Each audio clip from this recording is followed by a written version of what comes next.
Hello and welcome to this third Improve Your Chess video. So how do you learn from your chess mistakes? What do you do to make sure you don't make those mistakes again? And how do you take advantage of the mistakes you made to play better in the future? Well, I'm going to go over a game against a buddy of mine. So he's trying to improve his chess, and we've been playing a series of games. And then I go over and see what mistakes occurred in the game, and let's see what we can learn from this. So in this game, I played with white, and my friend played with the black pieces. And it looks like I gained a lead and then kept that lead into the end with the win. So I played at 87.7 versus his 74.2. So if you're playing in the 70th percentile range, that's not too bad. It looks like for the bad moves, I had 2 inaccuracies. My opponent had 5, but he had 3 mistakes, and I had 1 missed opportunity. So let's take a look at this. I'll put on the analysis, and the game began with d4. I tried to set up a Jabava London, which I've been playing against this friend of mine, John, and it looks like he responded with e6. So I played knight to c3, with the hope of, if he played d5, I could just develop my bishop here. But he pins my knight, and I thought, well, he didn't play d5 to help control the center, so I'm just going to take control of the center, which is usually a good thing to do if your opponent lets you to place both of these pawns in the center. And now, this move is not bad, but usually you want to develop your knights before bishops because the knights are a little slower, and that gives you time to see where the best spot to place your bishops will be as the game progresses. All right, so let's move on here until we get to some mistakes and see how we can learn from our chess mistakes. So, some people will just go over their games, which is a good piece of advice, is to review every game that you play if you can, and just see what you did wrong, either with a higher rated friend or use the computer to find out. So John plays the best move here, attacking in the center, and this knight is pinned, so cannot defend the pawn. I decide to play e5, which the computer likes that move, and it's kind of like a French defense now, an advanced variation of the French defense. But with the bishop here, it is the French defense win-hour variation in the advance here. So knight to c6. So this is a mistake. What can we learn from this mistake? Well, the one problem with this move is that it blocks the c pawn. And a lot of times when there's a chain of pawns, you want to aim for the base of the pawn chain. Now this knight, of course, is aiming there, but of course, the knight would not capture because then the queen would recapture, and it would just be an exchange of knight for pawn. And so you don't want to do that, of course. So this c5 move in the future would have been better. And now the knight on c6 is blocking this pawn from being able to attack in the center here. So the mistake that you want to learn from is, be careful when you develop your pieces that you're not blocking or hindering the development of other pieces and pawns. It's important that your pieces work together harmoniously and that they don't get in each other's way. So I play knight to f3, and the computer likes that. It just backs up this pawn here and gets me closer to being able to castle. And the knight is developed, and John is ready to castle on the king side here. And the game continues with bishop to d3, so I just keep developing, and I aim here at the king side. And so this move, another mistake. Now, why is this a mistake? Well, I can see why this was played. It's to kind of limit the scope of this bishop. Maybe he was thinking that, if he develops this knight and I capture, then this pawn can recapture. But this move creates weaknesses around these dark squares here, so black probably doesn't want to castle here anymore. And my bishop can jump up here and take advantage of these weak dark squares. And this move doesn't really control or affect the center very much. So, this side pawn or a pawn move on the side of the board is usually not the best move. Unless maybe you're moving an H pawn or an A pawn to chase a bishop or force a bishop to capture or retreat. Or if sometimes you're forced to move this pawn, but my opponent was not. He was probably worried about this bishop lining up over here, but it would have been better to just maybe continue develop this bishop, maybe move the knight so the queen, or fianchetto and develop the bishop over here, move the queen and get this king castled. What does the computer recommend? Yes, b6, moving this pawn. Now here it would be a different story, because if you move this pawn to b6, the bishop can jump in here and cover these light squares, and once the queen moves, black could even castle queenside. All right, let's keep going here. Now, this is a missed opportunity. Bishop to g5 would have been better. I assumed, well, if I go here, prevents my opponent from castling. But, would that have been horrible if he castled over here? It probably would have been okay if my opponent castled here because of all these weak dark squares. So that's the opportunity that I missed here, was to just go here and pin this knight to the queen.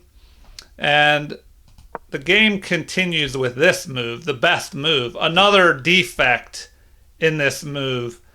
So one thing to watch out for as far as mistakes go is always be careful when you move a piece to a square where it's unprotected, because then there's a possibility that it could be attacked. Now this knight is able to move here, attack the bishop. The bishop can't even go up here and attack the rook. Now there are two knights piling up on this pawn and only one defender, so I'm kind of forced to just go ahead and capture here. So if we go back and look, if I would have played this move instead, well, now the recommendation is, let's see, knight to b8, which looks kind of strange. Maybe it allows you to reposition the knight here and try and fortify, a possible push at some point of this. But yeah, this would have been a better move. So back to what happened in the game. All right. The knight jumps forward, attacking my bishop. I'm forced to capture here. Then we have a recapture, and the g-file is kind of opened up a bit here. So now I probably don't want to castle here, where my opponent can possibly pile up on the g-file. So I develop my queen, get ready to castle queenside.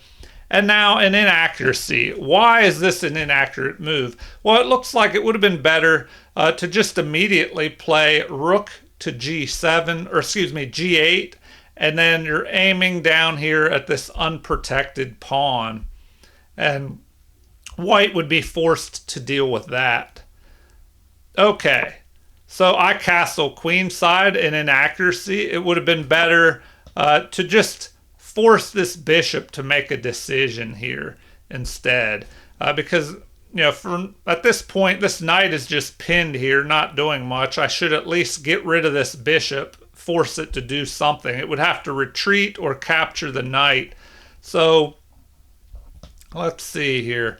if I played that, computer says that's best and that black should capture, and then my queen would capture to avoid doubling my pawns. All right, but I castle here, and then we have this pawn push, a mistake. Now, why is this a mistake? Well, this move does attack the pawn in the center with a flank pawn, which is not so bad. But black has their king stuck in the center of the board here, and that's probably more important to develop this bishop, get this get this king castled and get the rook on a8 out and into the game. Another mistake that's definitely valuable to learn from is to complete development of all your pieces and get your king castled as quickly as possible. So now I just ignore that move. It looks like it would have been better to just go ahead and capture, but I wanted to be able to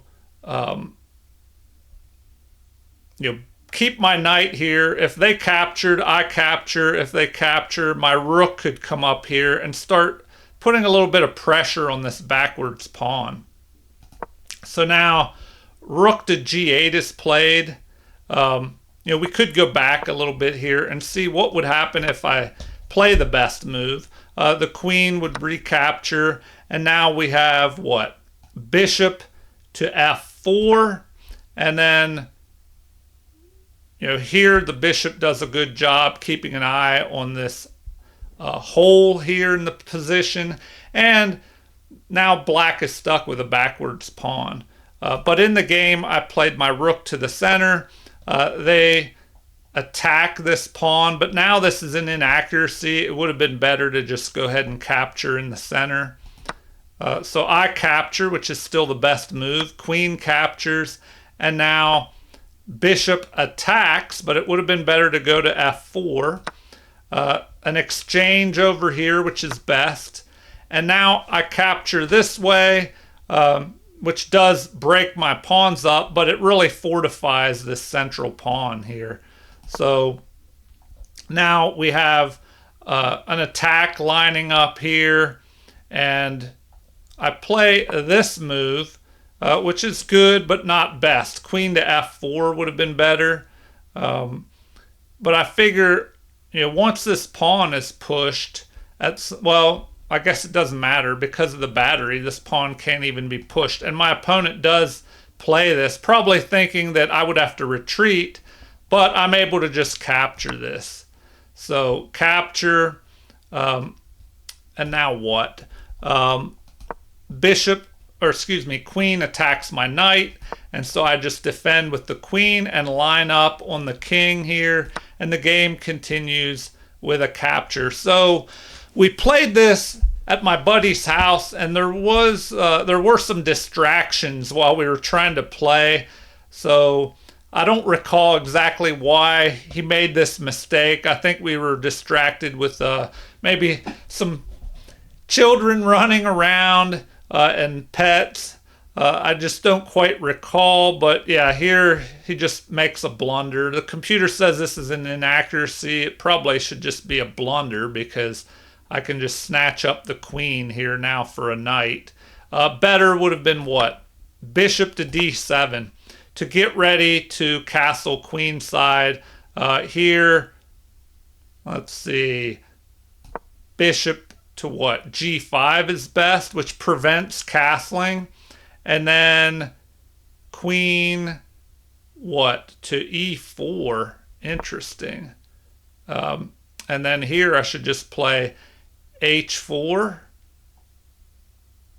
But I'm not going to dig into that. So let's go back and look at this mistake. So what can be learned from this mistake? Just remember, before you capture a piece, to take a second look.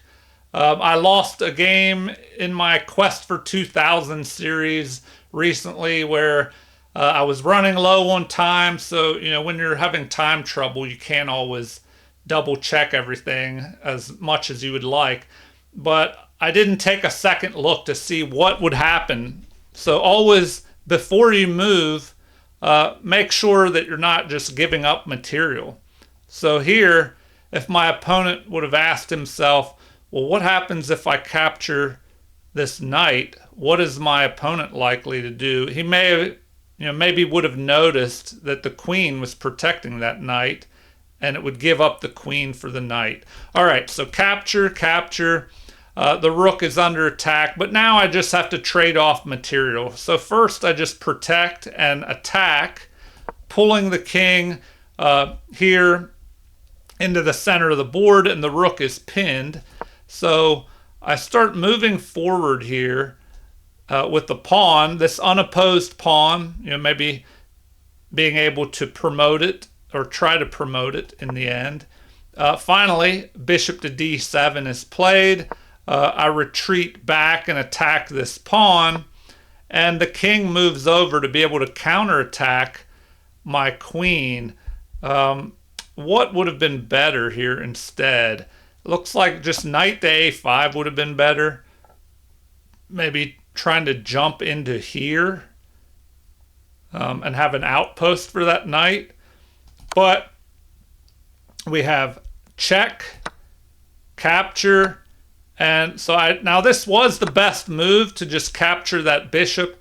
But normally when you're behind in material, you don't want to just keep trading off more material. So the material is traded. My queen is under attack. I just retreat back. And now another blunder is made here. Although, why is this an excellent move? That makes no sense at all. Here I can just snatch up this rook. So why would that even be an excellent move? To me, that looks like just an outright blunder, giving up this piece. Now, for whatever reason, I did not capture that. Like I said, maybe distractions kept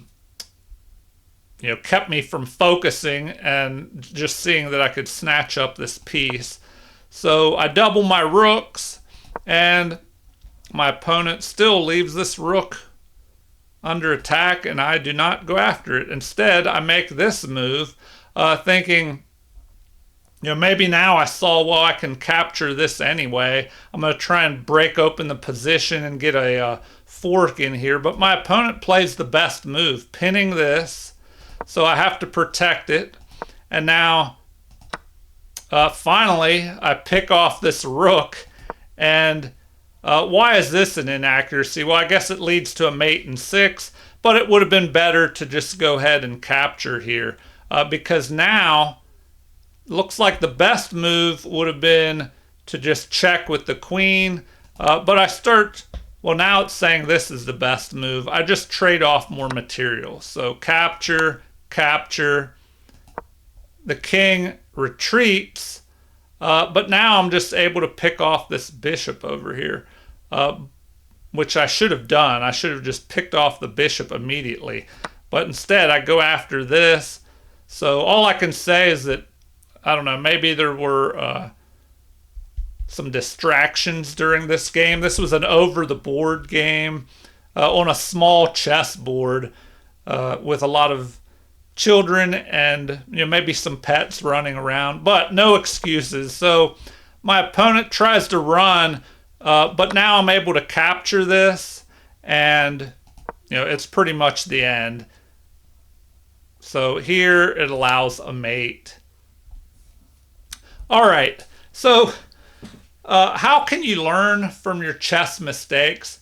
Well, like we went over this game here, definitely do that with your own games. Try and see, before you use a computer, just go over your game by yourself. Just play back through it. So it's a good idea to learn notation, write your games down, or if it's an online game, just play back through it and try and figure out what mistakes you made on your own and what you can learn from them. And then, sometimes you're not sure what was bad about your mistake, or if it's a complicated mistake. Then, after you try and figure things out on your own, try and run the game through a computer like Stockfish, a chess program like Stockfish and see what you did wrong, how you can improve and avoid those mistakes next time. So if you just learn from one chess mistake each game and do that consistently over time, your chess game should definitely see results and improve. All right, well, feel free to leave any comments that you would like. Thank you for watching and have a super chess day.